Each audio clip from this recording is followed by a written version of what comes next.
And we do want to bring in civil and human rights attorney Robert Patillo to discuss this a bit further.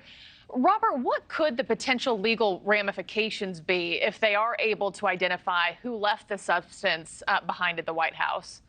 Well, it very much is going to depend on whether they were an employee of the West Wing or not. If this is a federal employee, of course, they are drug tested prior to employment. They are randomly they have random drug tests throughout the period of time of their employment. There's a zero tolerance policy in the West Wing that if you are a federal employee and you brought drugs into your workplace, they will be terminated immediately. Now, if it was a tourist, a person who was on a tour group, well, then we have to examine the security protocols that exist at the White House, because whereas this is a package of drugs, this could be a Chinese listening device of the same size. This could be a anthrax, as was suspected. This could be explosives, incendiary devices. So we need to be re-examining the security protocols that exist at the White House and ensuring that the people who are closest to the president are not endangering his life or not endangering your nation. And when you mentioned, I was going to ask you about the drug testing, just how often it's done, what the standards are.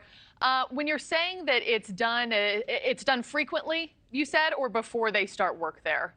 It's done prior to beginning work, but it's also you have to submit to random drug tests, particularly to work in the West Wing. You're going to be you have to submit to a federal background check with the FBI being involved, references being checked. Normal urinalysis testing is done at random intervals. So it's a very secure system, and the idea that someone working in that environment will put at risk not just their career but also their security clearance going forward, because you'll never get another federal security clearance after that if this indeed took place. So I think the Secret Service is taking this very seriously. And so with all of that being said, Robert, does this read to you that it had to have been someone outside the White House?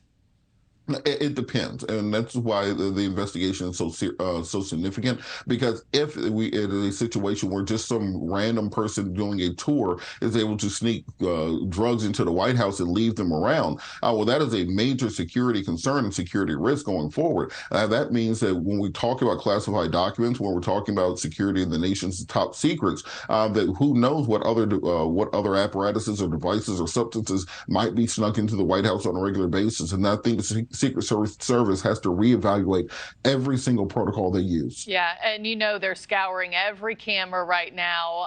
They're in the throes of interviews, I'm sure. We do understand, as Joe Khalil mentioned in his report, that President Biden was not at the White House when the substance was discovered on Sunday. He was at Camp David. But could he face any responsibility for this being inside his home?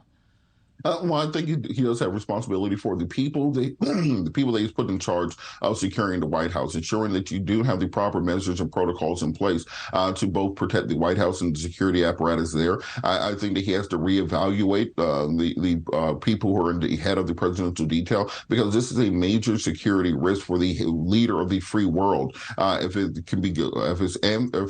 cocaine today, it can be anthrax tomorrow. It could be a miniaturized listening device the next day. We have to take these issues very seriously when it comes to securing the White House. And Robert, about 30 seconds left. If it is found to be somebody inside of the White House, legally, what are they facing at the end of the day? Well, legally, they'll be facing immediate termination. Also, they will be subject to many federal laws which forbade you from bringing controlled substances into all federal buildings, and in particular the White House. And they could face actual prison time as a result of that, because cocaine is still a Schedule II drug in the United States of America and illegal to possess, to distribute, and to bring into federal buildings. Yeah, well, this could have had a much more terrible end than it just being, confiscated and found inside the White House. Robert Patillo, thanks so much. Thank you for watching. Go to newsnationnow.com to find NewsNation on your television provider. And don't forget to click the red subscribe button below to get more of NewsNation's fact-driven, unbiased coverage.